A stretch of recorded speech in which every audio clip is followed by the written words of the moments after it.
अंजना और आप देख रहे हैं हल्ला बोल जनता संवाद। आइए रुक करते हैं आज की बड़ी और खास खबर की ओर।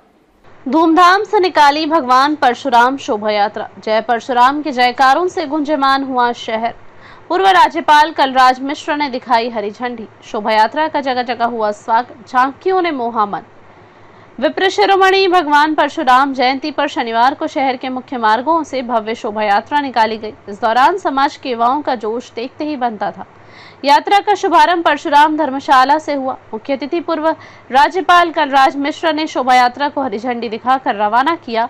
शोभा यात्रा में 12 भव्य झांकियां भी निकाली गईं। कार्यक्रम का शुभारंभ पूर्व राज्यपाल ने भगवान परशुराम की पूजा अर्चना कर किया, जिसके बाद शाम 6 बजे से शोभा यात्रा प्रारंभ हुई। शोभा यात्रा वाटर वर्क्स चौराहा, गौरव पथ, पोस्ट ऑफिस चौराहा, हरदेव नगर, लाल बाजार, संतर रोड, गुलाब बाग चौराहा होते हुए परशुराम धर्मशाला पर जाकर शोभा यात्रा का समापन हुआ।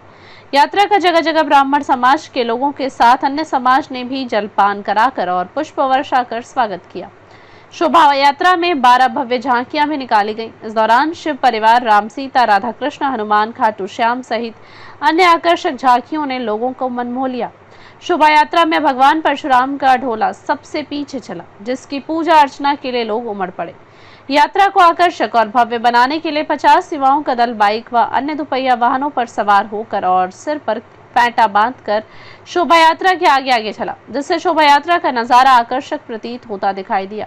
शोभा यात्रा में युवा डीजे की धुन पर जमकर थिरकते नजर आए। इस दौरान भगवान परशुराम, जय श्री राम और हर हर महादेव के जयकारों से शहर के बाजार रात्रि तक गुंजयमान होते रहे। रात यात्रा में जहां युवाओं ने अपनी अच्छी खासी उपस्थिति दर्ज कराई, तो वहीं बुजुर्ग और बच्चे भी यात्रा में शामिल हुए। यात्रा विप्र समाज के सैकड़ों लोगों के साथ अन्य समाज के लोग भी शामिल हुए, जिससे शोभा यात्रा से में गंगा जमुनी तहजीब भी देखी गई। यात्रा रात्रि लगभग 11 बजे मचकुंड रोड स्थित परशुराम धर्मशाला पहुंची, जहां आरती कर शोभा यात्रा का समापन हुआ। परशुराम ने सिर्फ दुराचारियों का किया अंत, मिश्र ने कहा। पूर्व राज्यपाल मिश्र ने कहा कि परशुराम भगवान विष्णु के अवतार थे। पृथ्वी पर दुराचारी एवं राक्षसों का अंत करने के लिए उनका अवतार हुआ था। 21 बार पृथ्वी को दुराचारियों से विहीन किया था। आज विश्व के पटल पर भगवान परशुराम की पूजा की जाती है। उन्होंने समाज के लोगों से अपील करते हुए कहा कि बुराई और कुरीतियों को छोड़कर समाज की मुख्य धारा से जुड़ें। बेटे और बेटियों को शिक्षा से कभी वंचित नहीं रखें। किसी भी समाज का सर्वांगीण विकास शिक्षा से ही संभव है।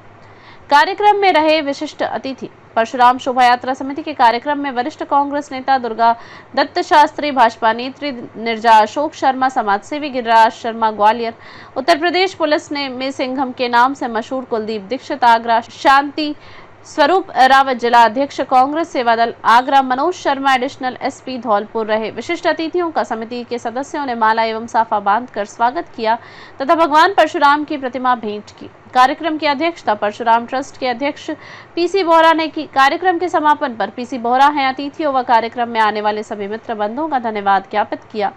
कार्यक्रम का संचालन राजेश शर्मा महतपुरा ने किया। 4 लोगों ने की परशुराम ट्रस्ट में 1,11,000 प्रति व्यक्ति देने की घोषणा। परशुराम चैरिटेबल ट्रस्ट में सहयोग हेतु कलराज जी मिश्रा व अन्य समाज के लोगों की प्रेरणा से समाजसेवी राजेश शर्मा महतपुरा, 1,11,000 वरिष्ठ पत्रकार सतीश दीक्षित, 1,11,000 मुकेश हनुमानपुरा, 1,11,000 पंकज दीक्षित ने 1,11,000 रुपए देने की घोषणा की, जिस पर मंचासीन अतिथियों व कार्यक्रम में मौजूद विप्र समाज के लोगों ने तालियां बजाकर व परशुराम ट्रस्ट के सदस्यों ने माला और पटका डालकर जोरदार स्वागत किया। सर्किट हाउस में पूर्व राज्यपाल का किया स्वागत। पूर्व राज्यपाल मिश्र दोपहर में आगरा से सड़क मार्ग से धौलपुर स्थित सर्किट हाउस पहुंचे। यहां पर ब्राह्मण समाज के प्रतिनिधियों ने उनका स्वागत किया। इस मौके पर पीसी बोहरा, पूर्व जिला प्रमुख पंडित किशन चंद शर्मा, पंडित दुर्गा दत्त शास्त्री, भाजपा नेत्री निर्जा शर्मा, मुकेश हनुमानपुरा, कुलदीप दीक्षित आगरा, एसओजी प्रभारी शांति स्वरूप रावत, एएसपी मनोज शर्मा, सतीश दीक्षित, नंदकिशोर कांग्रेस नेता अमित मुदगल, राजेश शर्मा, श्रीनिवास शर्मा, पंकज दीक्षित, सत्यप्रकाश शर्मा, शैलेश शर्मा, प्रमोद शर्मा, नरेंद्र शर्मा, अविनाश शर्मा, हरिशंकर शर्मा, राम शर्मा समेत अन्य शामिल हुए। मिश्रा ने जिला कलेक्टर श्रीनिधि बीटी व पुलिस अधीक्षक सुमित मेहरा समेत अन्य अधिकारियों ने भी भेंट की। पूर्व राज्यपाल का जगह हुआ भविष्य स्वागत। पूर्व राज्यपाल कलराज मिश्र का बरेठा मनिया में भव्य स्वागत हुआ। बरेठा पहुंचने पर उपखंड अधिकारी साधना शर्मा में गुलदस्ता बैठकर मिश्र की अगवानी की परशुराम शोभा यात्रा समिति के संयोजक मुकेश, हनुमानपुरा समिति के अध्यक्ष मुकेश शर्मा, सदस्य श्रीनिवास शर्मा, सतीश दीक्षित, राजेश महतपुरा, पंकज दीक्षित, नंदकिशोर शुक्ला, हरिशंकर शर्मा, नरेंद्र शर्मा, प्रमोद शर्मा, विकी शर्मा सहित भाजपा जिला अध्यक्ष राजवीर राजावत व सैकड़ों भाजपा कार्यकर्ता मौजूद रहे।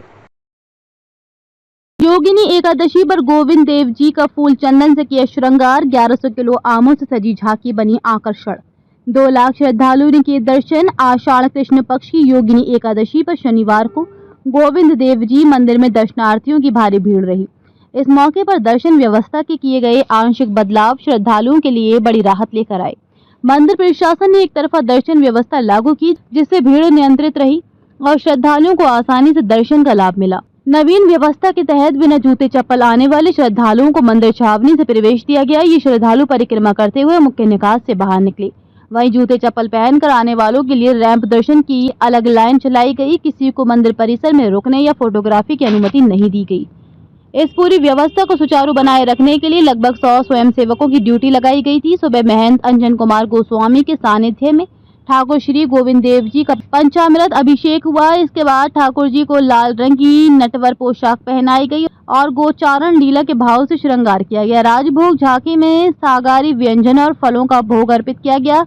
सुबह मंगल आरती से लेकर रात्रि के शयन झांकी तक करीब 2 लाख श्रद्धालुओं ने दर्शन किए। शाम को आमों से सुसज्जित विशेष झांकी सजाई गई, जिसमें करीब 1100 किलो आमों का उपयोग हुआ। दर्शन के बाद आमों को प्रसाद के रूप में भक्तों में वितरित किया गया। फूलों और चंदन से किए गए श्रृंगार ने भी भक्तों को आकर्षित किया। श्रद्धालुओं ने व्रत रख लक्ष्मी नारायण और कुबेर पूजन किया। योगिनी एकादशी पर श्रद्धालुओं ने पूरे भक्ति भाव से व्रत रखा और भगवान विष्णु की पूजा की। कई श्रद्धालुओं ने लक्ष्मी नारायण, कनकधारा और कुबेर पूजन कर सुख समृद्धि की कामना की। श्री सरस निकुंज मंदिर, सुभाष चौक, राधा दामोदर जी मंदिर, चौड़ा रास्ता और गोपीनाथ जी मंदिर पुरानी बस्ती में भी योगिनी एकादशी पर वेदोच्चार, अभिषेक, श्रृंगार और भोग सहित विशेष कार्यक्रम हुए। श्रद्धालुओं की भारी मौजूदगी इन मंदिरों में भी रही। अब तक के लिए बस इतना ही। फिर मिलते हैं एक ऐसे ही बड़ी खबर के साथ। तब तक के लिए नमस्कार और देखते रहिए हल्ला बोल जनता संवाद। अगर आपको ये वीडियो पसंद आई हो तो इसे लाइक करें व शेयर करें। ऐसे लेटेस्ट अपडेट पाने के लिए बेल आइकन को प्रेस करना ना भूलें। अगर आप हमें फेसबुक या फिर इंस्टा के माध्यम से देख रहे हैं तो हमारे पेज को फॉलो जरूर करें। धन्यवाद। जब बात हो भविष्य संवारने की तो जरूरत होती है ऐसे मार्गदर्शक की जो सिर्फ पढ़ाई नहीं, बच्चों को जीवन के हर क्षेत्र में निखारे। धौलपुर की उत्कृष्ट शिक्षण संस्था आदर्श शिक्षा समिति के तहत आदर्श विद्या मंदिर उच्च माध्यमिक विद्यालय, AVM convent school 10+2, CBSE kids international, AVM kids world play school, VK त्यागी शिक्षण प्रशिक्षण महाविद्यालय, B.Ed और DL.Ed जैसे शिक्षण संस्थान संचालित हो रहे हैं, जिसमें छात्रों को शैक्षिक उन्नयन के साथ साथ शारीरिक व मानसिक विकास पर बल दिया जाता है। इस समर्पित यात्रा के सूत्रधार हैं आदर्श शिक्षा समिति के निदेशक वीरेंद्र कुमार त्यागी, जिनका दूरदर्शिता और नेतृत्व ने शिक्षा को एक नया आयाम दिया है। यहाँ है गुणवत्तापूर्ण शिक्षा, सुसज्जित लैब्स, समृद्ध लाइब्रेरी, शानदार क्लासरूम, आधुनिक तकनीक, मजबूत इंफ्रास्ट्रक्चर, अनुशासित व हरियाली युक्त वातावरण, योगा, संगीत, नृत्य, बैंड प्रैक्टिस, जूडो, कराटे और स्केटिंग क्लासेस, खेल मैदान। बच्चे न केवल तालीम सीख रहे हैं बल्कि खेल, कला और विज्ञान के क्षेत्र में अपना झंडा बुलंद कर रहे हैं। आदर्श शिक्षा समिति के निर्देशक वीरेंद्र कुमार त्यागी की अगुवाई में इससे जुड़े संस्थान के जरिए हजारों की संख्या में बच्चे न केवल अपने उज्जवल भविष्य का सपना साकार कर रहे हैं बल्कि देश में संस्था और जिले का नाम भी रोशन कर रहे हैं। साथ ही NCC, स्काउट और NSS जैसी गतिविधियां बच्चों में अनुशासन, नेतृत्व और देशभक्ति की भावना विकसित करती है। CBSE मान्यता प्राप्त यह संस्थान श्रेष्ठ फैकल्टी के साथ बच्चों में real world problem solving skills का विकास करती है। ये सिर्फ एक संस्था नहीं, एक मंच है जहां बच्चों को मिलते हैं संस्कार, समर्पण और सफलता के पंख। संपर्क नंबर 919413310829। प्रतिभावान सम्मान समारोह और शपथ ग्रहण समारोह 29 जून को धौलपुर। बघेल समाज की बैठक जिला अध्यक्ष लाखन सिंह बघेल राजाखेड़ा की अध्यक्षता में बघेल छात्रावास पर की गई, जिसमें 29 जून को शहीद रामकिशोर बघेल की स्मृति में आयोजित होने वाले प्रतिभावान छात्र छात्राओं का सम्मान समारोह एवं बघेल समाज धौलपुर के नवनियुक्त जिला अध्यक्ष एवं जिला कार्यकारिणी का शपथ ग्रहण समारोह की तैयार को लेकर रूपरेखा रखी गई। जिला अध्यक्ष बघेल ने बताया कि सत्र 2024-25 में 10वीं 12वीं ग्रेजुएशन पोस्ट ग्रेजुएशन में 70% से अधिक अंकों से उत्तीर्ण छात्र छात्राएं राजकीय सेवा में चयनित, खेलों में जिला स्तर, राज्य स्तर, राष्ट्रीय स्तर के उत्कृष्ट खिलाड़ी, IIT नीट सहित 80 वर्ष से ऊपर के वरिष्ठ समाज जन को सम्मानित किया जाएगा। इस दौरान राधेश्याम राठौर, हरिप्रसाद, विजय सिंह बघेल, भूप सिंह सरपंच, जगदीश बघेल शेरगढ़, राजीव बघेल, हरि सिंह बघेल, बहादुर सिंह, महेश बघेल, राजवीर बघेल, कमल सिंह फौजी, सोनू बघेल, संजय, मनोज बघेल, ओम प्रकाश बघेल, जवाहर सिंह, कालीचरण बघेल, लटूरी, श्याम बघेल, धर्मेंद्र, सतेंद्र, शिव सिंह सहित समाजजन उपस्थित रहे। हेलो धौलपुर, नया एकेडमिक ईयर शुरू हो चुका है और इमैनुअल स्कूल्स की एडमिशन प्रोसेसेस भी। अप्रैल 1 से आप अपने बच्चों को इमैनुअल परिवार के साथ जोड़ सकते हैं। इमैनुअल 37 ईयर्स से धौलपुर में एक्सीलेंट एजुकेशन को प्रोवाइड करता है। हम न ही केवल एकेडमिक एक्सीलेंस को देखते हैं, पर हॉलिस्टिक और ओवरऑल डेवलपमेंट में बच्चों को, आपके बच्चों को बेस्ट तरीके से नर्चर करने की कोशिश करते हैं। Extra curricular activities, faculties, state of art facilities such as libraries, best classroom, smart TVs, auditoriums etcetera हमारे करिकुलम में इंक्लूड होता है। इसमें हम स्पोर्ट्स और अन्य चीजों को भी हम प्रायोरिटाइज करते हैं। यस, आपने सुना ही होगा कि एकेडमिक्स में हमारा स्कूल काफी ज्यादा आपके बच्चों पे ध्यान देता है। साथ ही में हम बाकी सभी क्वालिटीज को नर्चर करने की कोशिश करते हैं। साथ ही में मॉरल एजुकेशन, जो हमारा मेन मोटिव है कि इमैनुअल मिशन स्कूल हमेशा एक गुड सिटीजन्स को तैयार करे, हम उन सारे बातों को भी ध्यान में रखते हैं। मैं आप सबका स्वागत करती हूँ इमैनुअल मिशन स्कूल में। अधिक जानकारी के लिए नीचे दिए गए नंबर पर आप कांटेक्ट कर सकते हैं, या फिर अपॉइंटमेंट्स के लिए आप सुबह 9 बजे से 1 बजे तक स्कूल ऑफिस में भी जा सकते हैं। एडमिशन प्रोसेस शुरू हो गई हैं, जल्दी अपने सीट्स को एनरोल कीजिए। बाड़ी लालजीत कॉलोनी में रोजाना फूंक रहे बिजली के उपकरण, जिम्मेदार बेपरवाह। सरमथुरा रोड स्थित लालजीत कॉलोनी में विद्युत व्यवस्था पूरी तरह से चरमराई हुई है। आए दिन वहां के लोगों को ओवर वोल्टेज और बार बार तार टूटने जैसी समस्याओं का सामना करना पड़ रहा है। नतीजा यह है कि रोजाना किसी न किसी घर के पंखे, cooler, mobile charger, summer pump, mixer आदि इलेक्ट्रॉनिक उपकरण फूंक जाते हैं। स्थानीय निवासियों ने कई बार विद्युत विभाग के उच्च अधिकारियों से शिकायत की, लेकिन अब तक केवल कागजी कार्रवाई ही होती आई है। विभाग के कर्मचारी महज खानापूर्ति कर लौट जाते हैं, जबकि क्षेत्र में कभी भी कोई बड़ा हादसा हो सकता है। कल की ही बात ले तो कॉलोनी में 50 से अधिक घरेलू उपकरण ओवर वोल्टेज की चपेट में आकर खराब हो गए। क्षेत्रवासियों में विभाग की लापरवाही को लेकर भारी नाराजगी है।